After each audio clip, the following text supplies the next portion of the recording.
ఏ చీకట్లయితే వారిని ముందుకెళ్లకుండా చేస్తున్నాయి అయ్యా, వారికి ఎదురైన చీకట్లన్నిటిలో వారికి వెలుగు కలుగునుగాక, నీ నామములో వర్ధిల్లుదురుగాక, నీ గొప్ప సంతోషమును చూచుదురుగాక, నీ సహాయము నీ ఆదరణ వారికి కలుగునుగాక, అవమానం ఆశీర్వాదకరంగా మార్చబడునుగాక, లేమి సమృద్ధిగా మార్చబడునుగాక, నీ దీవెనలో నీ ఆశీర్వాదములో వర్ధిల్లుదురుగాక.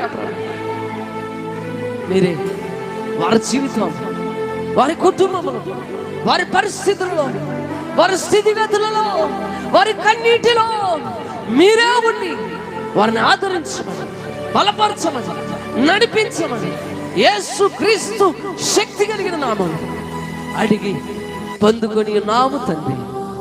ఆమేన్.